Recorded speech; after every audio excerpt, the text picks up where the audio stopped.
시청자 여러분 안녕하세요. 모니올라 시간입니다. 김지훈의 훈훈한 주식 김지훈 대표 모셨습니다. 대표님 어서 오십시오. 안녕하세요.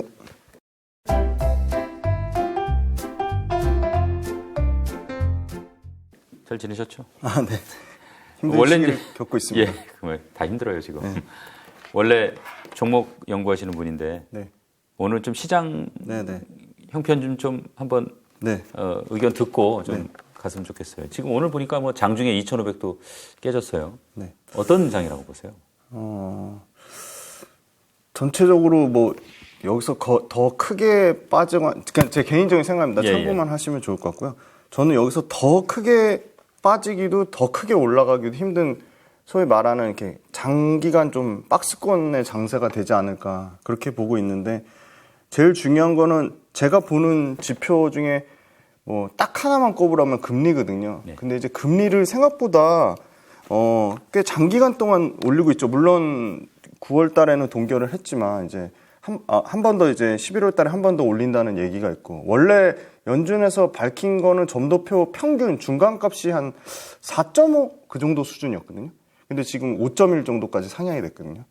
그런 측면으로 봤을 때는 금리에 대한 계속 부담감을 가지고 있고 물론 미국의 빅테크 업체들은 국내 업체들이랑 좀 상황이 다르죠. 워낙 자금 조달 능력이 뛰어나고 워낙 또 그 현금을 많이 쌓아놨기 때문에 현금 유보율이 뭐 1000%씩이 넘으니까 그 외부에서 차입해서 자금을 조달하는 거에 대한 부담은 없는데 우리 대표적인 성장주인 이제 2차전지 같은 경우는 어떻게 보면은 현금 흐름이 엄청 좋아지긴 해요. 사실은 에코프로를 예를 들어 말씀드리면 에코프로도 지금 24년 기준으로 영업활동 현금으로 발생하는 게 한 8천억 정도가 되고 25년 기준으로 1조가 넘거든요.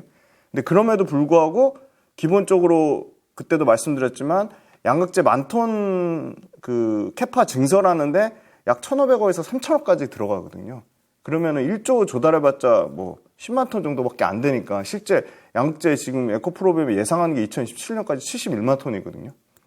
포스코 마찬가지로 그 밑단에 뭐 코스모 신소재나 LNF 같은 경우는 더 힘든 상황인 거고요. 그래서 성장주 입장에서는 구조적으로 성장주 입장에서는 계속 자금을 싸게 조달해 와야 되는데 그 금리가 올라가는 거에 따라서 계속 좀 금리에 대한 부담감을 좀 갖고 있는 것 같고요.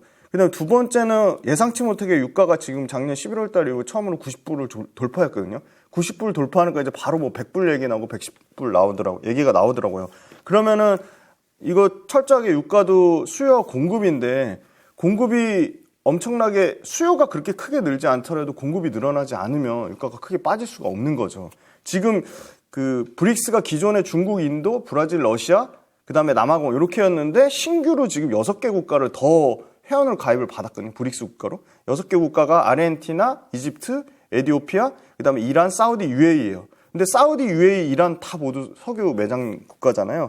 그래서 이 신규 6개국을 포함한 새로운 브릭스 회원국들이 전 세계 석유 매장량의 44%를 차지한다는 게 엄청난 양이고 전 세계 원유 수출 공급의 39%를 통제를 하니까 그러면 미국이나 유럽이나 기존 선진국들의 유가에 대한 통제력이 점점 약해질 거라고 보고 있는 거죠. 그러면 유가가 경기가 아무리 뭐 미국 경기가 둔화되고 유럽 경기가 둔화된다고 하더라도 이 44%를 차지하는 새로운 브릭스 국가에 의해서 그 공급량이 크게 늘어나긴 어려울 거라고 보고 있어서 유가가 이렇게 지금 현 상황에서는 수출업체 입장에서는 크게 이 정도 방어력은 있는 수준이지만 만약에 유가가 100불로 올라간다?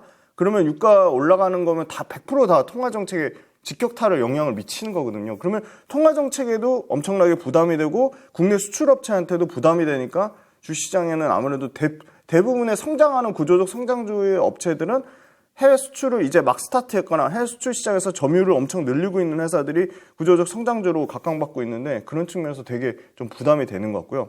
세 번째는 중국이 지금 위안화 가치가 계속 떨어지면서 그 달러당 7.3 위안을 초과했거든요. 그러니까 중국에 대한 그 부채 리스크가 금융시장에서 계속 경계를 하는데 심지어 중국 자국의 엄청난 소위 말하는 뭐 1,000억 이상 되는 부자들도 어떻게든 지금 중국에서 돈 빼려고 한다고 하더라고요. 중국에서 돈 빼서 뭐 일본에 투자한다든지 다른 미국이나 선진국에 투자하려고 하는 측면으로 봤을 때 중국 시장에서 계속 돈이 빠져나가 외국인 투자자들도 지금 썰물처럼 중국에서 돈을 뺀다고 하거든요. 규모까지는 정확하게 알 수는 없지만 중국에서 그 돈을 계속 빼는 게 우리나라 입장에서는 그렇게 썩 좋은 상황은 아닌 게 아시아 쪽에 전반적으로 들어올 때 중국이랑 우리나라 이렇게 같이 들어오는 경향이 있거든요. 자금 유입되는 현황을 봤을 때. 그래서 최근에 뭐 기관 투자자에 원래 최근에 돈이 없는 상황이니까 뭐 기관 투자자의 수급은 기대할 수 없다 치더라도 외국인 수급에 되게 기대한 부분이 있었는데 중국을 포함한 아시아 쪽에서 돈을 엄청나게 빼면서 그게 좀 시장에서 수급적인 측면으로 좀 부담이 된다. 그렇게 말씀드릴 수 있을 것 같은데요. 근데 그렇다고 뭐 시장이 나빠지니까 모든 종목이 다 하락하고 모든 종목이 다 부진하냐? 그건 아니라고 보고 있습니다. 그 와중에 틈새 전략을 노려야 된다고 보고 있습니다. 자, 요즘에 2차 전지 업종 뭐 전반적으로 조정받고 있어요. 뭐 지금 말씀하신 내용에 2차 전지에 또 특별히 더할 내용들이 있나요? 네, 2차 전지 악재만 좀 많이 부각되는 것 같아요. 이제 또 주가가 빠지니까 악재만 계속 부각하는 것 같고요. 대표적인 게 두 가지죠. 이제 리튬 가격 빠지는 거. 근데 리튬 가격 빠지는 건 시장에서 알고 있는 사실입니다. 그래서 3분기까지는 실적 빠진 거 너무 잘 알고 있는데 그걸 더 많이 부각하는 측면이 있는 것 같고 두 번째가 중국 LFP가 뭐 미친 듯이 시장 침투율이 올라온다는 건데 그거는 이따 따로 질문 주실 것 같아서 그건 정확하게 팩트 체크가 필요해 보이고 네. 그래서 업종이 전반적으로 그 하락세인 거는 크게 수급하고 실적이었는데 실적이 더 중요한 요인이죠. 결국은 기업의 주가는 실적을 따라가니까요. 근데 실적이 계속 나빠질 거냐? 그러면 2차 전지를 다 팔고 도망가야 될 텐데 2차 전지 실적은 아마 3분기를 기점으로 급격하게 좀 턴어라운드 될 거라고 보고 있기 때문에 두 가지 악재 중에 수급하고 실적. 근데 그 리튬 가격 빠지는 거하고 그 실적 부분은 상당 부분 이제 하반기에 해소될 가능성이 높다고 보고 있고요. 수급은 저는 계속 변한다고 생각하고 있습니다. 왜냐하면 에코프로랑 에코프로 BM 같은 경우는 외국인이나 기관만 팔고 개인만 사는 걸로 잘못 오도되고 있는데 지금 최근 한 달 동안 보면 에코프로 BM은 기관 순매수 1등이고요. 최근 한 2주 동안 보면 에코프로는 최근 한 달 동안 외국인 순매수 1등입니다. 그래서 수급은 계속 변하기 때문에 수급은 계속적으로 지속적으로 체크가 좀 필요한 거고요. 그다음에 제일 중요한 게 펀더멘탈인데 펀더멘탈은 여기서 더 악재로 나올 게 있냐? 전 그거보다는 오히려 긍정적인 뉴스가 더 많이 나올 가능성이 높다고 보고 있습니다. 개인 투자자분들이 특히 뭐 에코프로 BM 네. 관심 많으세요. 왜냐하면 네네. 많이 샀으니까. 네. 그래서 더 이제 이 하락폭도 좀 느낌이 좀 더 강하게 다가올 것 같긴 한데 에코그룹 주가 전망 어떻게 하고 계십니까? 말씀드리기 좀 조심스럽죠. 왜냐하면 단기간에 너무 많이 오른 거를 지금 정상화하는 과정 중에 있으니까. 네. 근데 에코프로는 지주사의 성격을 띠는데 역시 에코프로의 핵심 똘똘한 자회사 이제 에코프로 이제 수산화 리튬을 가공하는 에코프로 머티리얼즈가 에코프로 이노베이션이 있겠고 그다음에 그 양극재를 생산하는 에코프로 BM이 있겠고 그다음에 폐배터리 리사이클링하는 에코프로 그 CNG가 있겠고 그다음에 전구체를 생산하는 에코프로 머티리얼즈 그다음에 그 특수 환경가스를 그 저감하는 장치를 하는 에코프로 AP가 있는데 이 5개 회사들의 실적이 생각보다 2분기에 나쁘지 않았고요. 상당히 그 실적을 선방한 측면이 있고 그다음에 3분기에도 실적이 크게 컨센서스를 빠지지 않는 정도 수준을 나타낼 거로 보고 있거든요. 그래서 에코프로 같은 경우는 단기간에 수급에 여러 가지 수급 노이즈에 따른 그다음에 해상 구속 관련된 부분, 그다음에 에코프로 머티리얼즈 상장 여부가 복합적으로 악재로 작용한 거지 에코프로 그룹 자체의 펀더멘탈에는 저는 이상은 없다고 보고 있거든요. 그러니까 그렇게 악재가 한꺼번에 다 쏟아져 나온 것 치고는 상당히 전 잘 버텼다고 보고 있고요. 왜냐하면 고점 대비 지금 에코프로가 한 최근 주가까지 다 감안해서 제 금요일 종가까지 반영해 보니까 한 39% 정도 빠졌고 에코프로 BM 같은 경우가 한 50% 빠졌거든요. BM이 좀 더 빠졌거든요. 근데 그런 측면으로 봤을 때는 지금의 그 에코프로 포함 에코프로 BM의 주가 하락은 펀더멘탈 측면보다는 더 과도하게 부풀려져서 좀 과하게 하락한 측면이 좀 있다고 보고 있습니다. 예, 이 시간이 지나면 이제 규명이 되겠죠. 네네. 포스코홀딩스 얘기도 좀 해보고 싶어요. 네. 확실히 이제 자원 확보에는 좀 진심인 것 같아요. 네네. 미국 점토 리튬 사업에도 진출하려고 MOU 맺은 것 같더라고요. 네.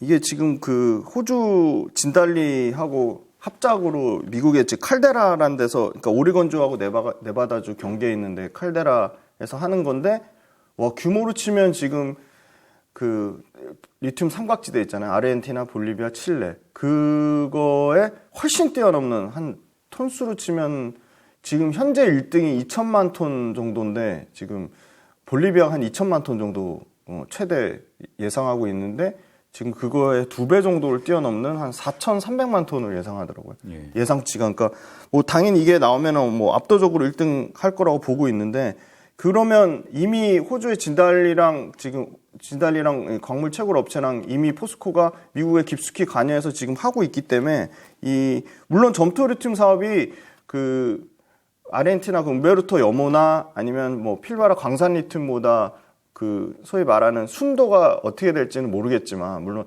순도로 치면 아르헨티나 영어가 최상급의 순도고, 근데 일단 그 물량 Q 측면에서는 상당히 그 미국 외 다른 이 빗장을 걸어 잠근 그러니까 아르헨티나만 지금 상당히 리튬 관련된 프로젝트가 30개가 넘는 프로젝트를 굉장히 활발하게 한 부분이 있고요. 나머지 칠레나 볼리비아는 심지어 먼저 진출한 SQM이나 뭐 틴치나 그다음에 엘버말 같은 회사들도 자꾸 규제하려고 하거든요. 그런 측면으로 봤을 때는 그런 회사들한테도 이 함부로 이렇게 리튬에 관련돼서 급격하게 막 그 공급하는 걸 막거나 그러긴 좀 어려울 거라 보고 있고요. 이게 물론 시간은 걸리겠지만 굉장히 이 포스코홀딩스나 에코프로 입장에서는, 에코프로도 호주의 그 아이오니아를 통해서 이미 지금 미국에서 굉장히 탄산 리튬을 싸게 공급받고 있고, 이게 지금 미국과 관련된 부분이 있기 때문에, 저는 국내에서 국내 그 양극재 업체나 국내 이제 2차전지 밸류체인 업체들 측면에서 리튬을 조달하는데 다양히 공급처가 다양화되고, 그 공급처를 또 싸게 리튬을 조달받을 수 있다는 측면에서 굉장히 긍정적으로 보고 있습니다. 대표님, 이제 명절 지나면 실적 시즌 시작인데 2차 전지 업종 실적 지금 어떻게 좀 예상하고 계십니까? 네, 그 연간 실적으로 제가 다 실적 추정치를 한번 가져와 봤는데요. 일단 배터리셀 원자재 단에서 LG 엔솔 같은 경우는 23년, 24년, 25년 평균치 매출 성장률이 33.8%예요. 그러니까 이게 줄어들진 않았어요. LG 엔솔은 제가 매주 체크하고 있는데 매출에 대한 증가율은 줄어들지 않았습니다. 그리고 이익 같은 경우도 23년, 24년, 25년 평균 증가율이 90%입니다. 그래서 LG엔솔이 배터리 셀단에선 가장 좀 실적 가시성이 높고요. 삼성 SDI는 늘어나지도 않고 줄어나지도 않고 딱 그냥 현재 시장 컨센서스 수준입니다. 그래서 네, 삼성 SDI 같은 경우는 연평균 3년 매출 평균 성장률은 20% 정도로 보고 있고요. 영업이익 같은 경우는 26.5%, 그러니까 약 27% 정도로 보고 있습니다. 그러니까 LG 엔솔에 비해서 매출 성장률이나 이익 성장률이 훨씬 떨어지는 거죠. 그래서 삼성 SDI가 저평가되어 있다고는 하지만 밸류에이션은 싼데, 그만큼 밸류에이션 싼 이유가 있는데, 저는 계속 말씀드릴 수 있는 게 삼성 SDI에서 유럽 시장에 굉장히 침투율이나 그다음에 그 출하량이 굉장히 가파르게 늘어나고 있다고 보고 있고요. 최근에 삼성 SDI 같은 경우는 현대차 합작 관련된 소식도 나오면서 삼성 SDI의 그 실적 증가율은 굉장히 많이 개선될 폭이 있다고 보고 있고요. SK 이노베이션 같은 경우는 올해는 매출이 3% 정도 빠지는 선이고, 이익이 굉장히 많이 줄어듭니다. 56% 정도 감소할 거라고 보고 있어서, 올해는 이제 이미 지금 3개월밖에 안 남은 시점에서 내년에 대한 기대감이 큰데, 내년에도 크진 않아요. 매출에 대한 기대감은 5%, 이익에 대한 기대감은 36%여서 배터리 셀단에서는 역시나 압도적으로 LG 엔솔이 매출과 이익에서 모두 향후 3년 내에 가장 좋을 거라고 보고 있고요. 요거는 AMPC 첨단 생산세액 공제에 대한 반영도에 따라 더 추가 상승의 여력이 남아있다고 보고 있고요. 원자재 단에는 포스코홀딩스나 에코프로로 가져왔는데, 포스코홀딩스가 올해는 상당히 선방했죠. 그러니까 흰남노 그거 반영하고도 지금 2분기에 1조 3천억 나왔으니까 연간 이제 5조대 영업이익 체력은 회복한 것 같고, 내년에는 여기서 한 20% 늘어난 한 5조 한 6천억 정도 예상을 하거든요. 예. 내후년에는 25년도부터는 이제 본격적으로 이제 그 수산화 리튬에 대한 이익이 반영되니까, 24년 말부터 수산화 리튬 매출 반영돼서 이익은 25년 초부터 반영된다고 하면 25년도에도 지금 이익이 급격하게 늘어날 걸 보고 있어요. 지금 25년도에 포스코홀딩스 이익 늘어나는 게 13%라고 돼 있는데, 요거는 수산화 리튬에 대한 매출과 이익이 반영되지 않은 수치라 보고 있기 때문에 25년도부터는 포스코홀딩스도 이익이 30% 이상 급격하게 좀 늘어날 것으로 보고 있습니다. 그래서 이 무거운 포스코홀딩스도 연간 3년 동안의 이익의 성장률은 한 25%에서 30% 정도 나올 것이라고 보고 있고요. 에코프로는 네이버 금융에서 실적을 25년도 실적 추정치를 반토막을 내놨는데 지금 이제 정상화돼가지고 23년에 에코프로가 이익은 20%, 내년에 24년에 15%, 25년에 한 40% 넘게 증가해서 에코프로도 3년 동안 향후 25% 정도 영업이익 증가할 거라고 보고 있는데 요것도 에코프로가 이제 추후 이제 앞으로 에코프로 BM의 수주 계약이 나오거나 에코프로도 자회사 소위 말하는 에코프로 머티리얼즈와 에코프로 CNG가 계속 캐파를 늘린다고 했거든요. 에코프로 머티리얼즈 같은 경우는 전구체를 기존 계획 대비 4배 늘린다고 했고 2028년까지. 에코프로 BM도 이제 양극재 캐파 계속 밝힌 거는 27년까지 100만 톤 27년까지 71만 톤 얘기했는데 포스코 퓨처엠이 공격적으로 100만 톤 밝히면서 아마 에코프로 BM도 27년 계획이 상향 조정된 가능성이 높다. 그런 거를 반영하면 에코프로도 실적이 좀 다소 올라갈 것으로 보이는데 일단 현재로서는 에코프로는 매출은 3년 동안 39%, 그 다음에 이익은 한 25% 정도 증가할 것으로 보고 있습니다. 그래서 지금 가장 무거운 배터리 셀과 원자재단도 매출과 이익에서 평균적으로는 한 20%, 매출 한 20%, 영업이익 같은 경우는 한 37% 정도 굉장히 높은 성장률을 예상하고 있고요. 그 다음에 양극재 말씀드릴게요. 양극재는 LG화학이 가장 좀 그 증가폭이 적은데요. 그래도 LG화학도 3년 동안 매출은 19%, 영업이익은 46% 증가할 것으로 예상하고 있습니다. 그 다음에 가장 압도적으로 높은 거는 역시나 코스모 신소재인데요. 코스모 신소재는 매출은 3년 평균 76%, 영업이익은 84% 증가할 것으로 보여서 양극재 업체 중에는 실적 성장성이 코스모 신소재 가장 높다. 그리고 제가 계속 좋다고 말씀드리는 포스코 퓨처엠이 2등인데요. 포스코 퓨처엠도 매출은 3년 동안 연평균 57%고요. 영업이익은 84% 늘어나면서 전반적으로 양극재 업체, 배터리 셀 업체, 원자재 업체 모두 실적 앞으로 성장성에 대한 부분, 그다음에 실적 성장 증가폭이 둔화될 거에 대한 우려는 있었는데요. 그게 지금 한 달 전이나 지금이나 2달 전이나 크게 미세하게 2, 3%의 차이는 있지만 대세는 좀 지장이 없다고 말씀드리겠습니다. 지금 대표님하고 이렇게 방송하면서 쭉 2차 전지 업종 밸류에이션 해왔잖아요. 네네.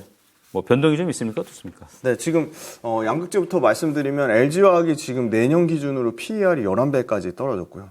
네, 엄청나게 많이 싸졌고요. 에코프로비엠도 100배가 넘었는데 지금 현재 딱 기준으로 80배까지 내려왔고요. 그러면 에코프로비엠 같은 경우는 내년 기준으로 50배 미만으로 떨어지고요.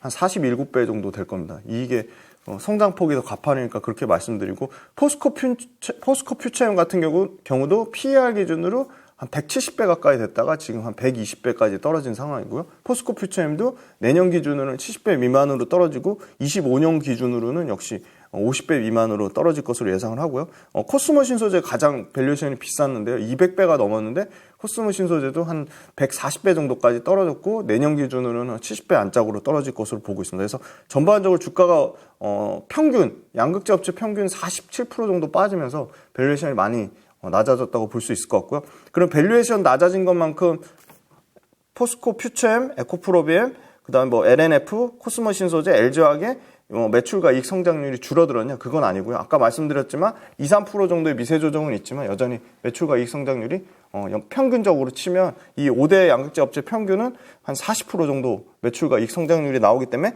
PER은 급격하게 떨어질 거라고 보고 있고요. 그다음에 이제 광물단에서 에코프로랑 포스코홀딩스인데요. 에코프로랑 포스코홀딩스 일단 첫 번째로 저는 가장 우려됐던 게 이제 에코프로의 이익률이 깎아먹는 건데요. 이익률이 원래 13%까지 나왔다가 지금 8.2%까지 떨어졌거든요. 근데 그게 하반기에 급격하게 좀 회복이 돼서 10%대까지는 다시 좀 회복이 될 거라고 보고 있고요. 에코프로 같은 경우는 밸류에이션이 지금 에코프로도 지금 한 40배 정도 밸류에이션을 받고 있거든요. 근데 그게 이제 25년 기준으로는 25배까지 떨어지고요. 그 다음에 포스코홀딩스 같은 경우는 지금 여전히 13배 정도 수준입니다. 그래서 굉장히 낮고 포스코홀딩스는 25년도에 지금 현재 수준대로 매출과 이익이 20% 정도 성장할 경우에 만약 2차 전지의 밸류를 못 받는다 그러면 포스코홀딩스는 다시 지금 10배 미만으로까지 떨어질 것으로 예상하고 있습니다.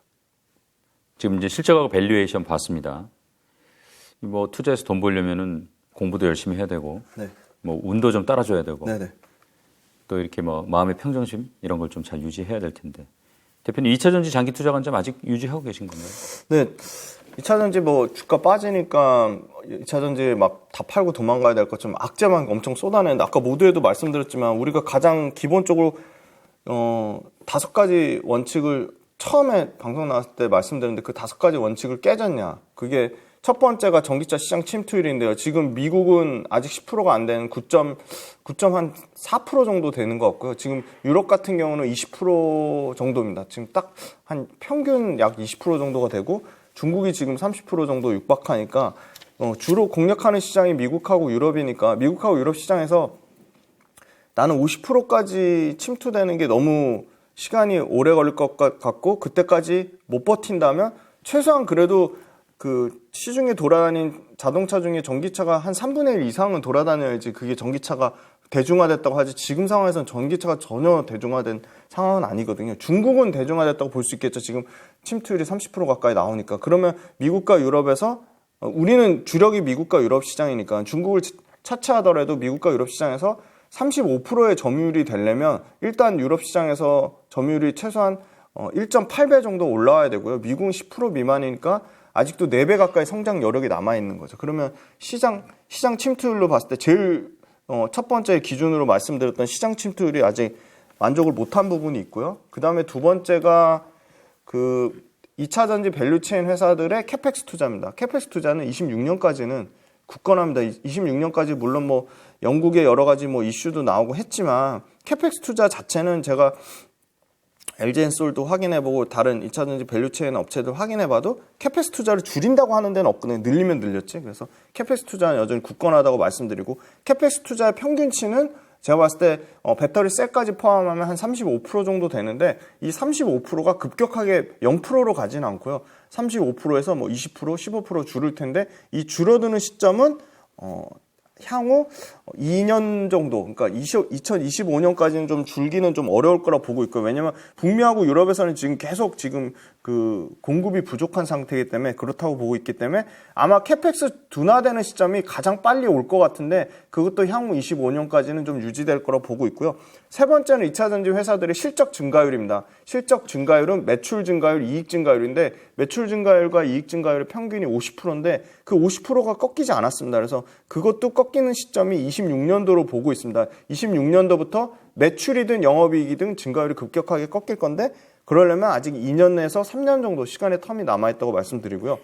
네 번째가 어떻게 보면 이 세 가지보다 더 어떻게 보면 빨리 올 수도 있다고 보는 게 2차 전지를 대체할 만한 매력적인 산업의 등장입니다. 지금 AI가 굉장히 각광받고 있고 로봇이 엄청나게 각광받고 있고 근데 2차 전지의 밸류에이션을 논할 때 2차 전지는 명확하게 숫자가 찍히는데 내년치, 내후년, 뭐 3년치, 5년치 실적을 땡겨왔다고 하는데 심지어 2차 전지는 내년과 내후년에 실적을 땡겨올 거라도 있는데 AI나 로봇이나 반도체는 내년과 내후년에 실적을 땡겨올 것들이 그렇게 확실하지 않다는 거죠. 굉장히 불확실하다는 거죠. 그래서 상대적인 매력도를 계속 체크를 해보셔야 돼요. 2차 전지가 앞으로 계속 주도주가 될까?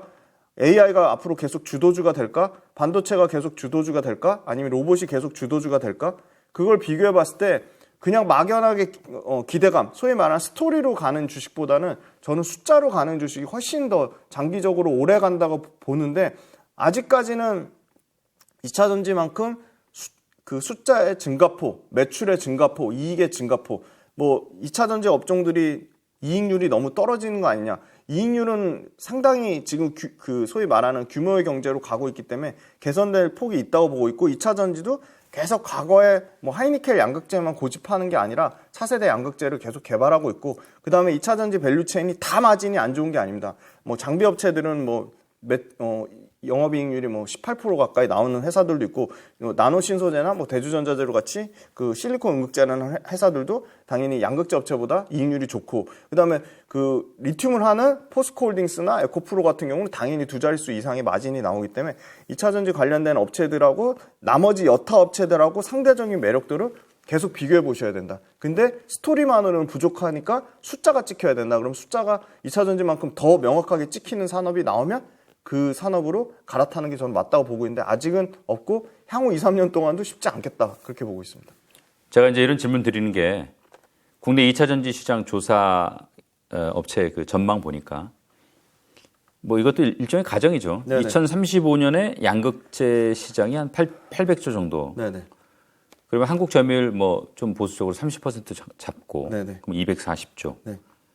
양극재 평균 가격을 뭐 LFP 3원계 통틀어서 한 30% 정도 잡으면 네네. 72조. 네. 그럼 이 72조를 우리 양극재 5개 기업이 분담해서 생산한다. 그렇게 보면은 현재 주가가 좀 부담스러운 거 아닌가 이런 의견도 있더라고요. 어떤 의견 주시겠습니까? 지금 우리 양극재 5대 천왕을 제외한 이제 글로벌로 의미 있게 그 양극재를 하는 데는 이제 중국의 BTR, 샨샨, 그다음에 벨기에의 유미코 정도가 있는데 이 회사들의 그 양극재 캐파를 다 합쳐도 국내 업체들의 아까 말씀드린 대로 국내 업체가 점유율이 30% 정도 되지는 않고요. 50% 훨씬 넘습니다. 그래서 뭐 코스모 신소재까지 이제 급격하게 지금 캐파를 늘려서 이제 2026년 기준으로 20만 톤까지 하겠다고 했고 양극재 일단 포스코 퓨처엠만 보면 2030년까지 100만 톤이면 전 세계 그 글로벌 전기차 점유율의 13%를 차지하는 비중이거든요.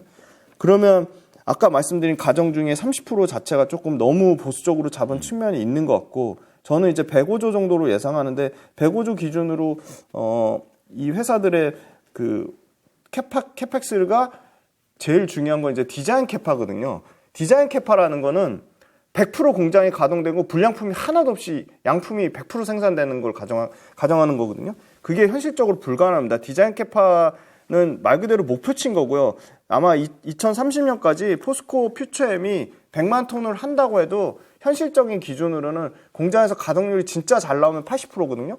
그럼 100만 톤에 80%면 80만 톤으로 줄어들고요. 예. 그다음에 아무리 불량품이 없다고 해도 양품 생산 수율이 100%는 나올 수가 없습니다. 그래서 생산 수율을 아주 최상치로 잡아서 90%를 잡아도 100%가 안 되니까 80만 톤에서 90%면 한 70만 톤 정도입니다. 그러면 예.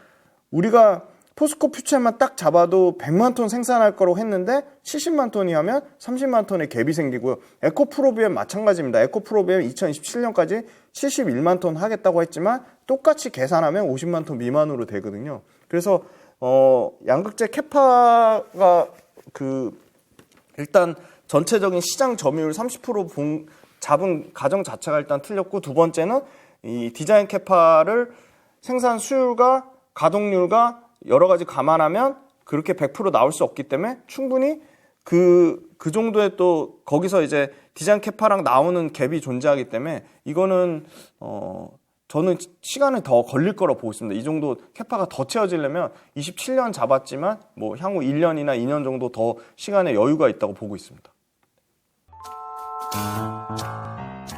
주가는 제일 중요한 거는 사람들의 기대치도 높아야 되고 그 회사가 벌어들인 이익도 좋아야 됩니다. 2차 전지는 회사가 벌어들인 이익도 굉장히 가파르게 성장하고 있었는데 사람들의 기대치가 이익을 훨씬 뛰어넘어서 급격하게 너무 많이 올라간 거죠. 그래서 이게 정상화되는 과정 중에 있고요. 그렇다고 2차 전지를 절대 팔고 도망가자고 얘기할 수가 없는 게 2차 전지 이익치가 계속 올라갑니다. 이익치가 떨어지지 않고 있거든요.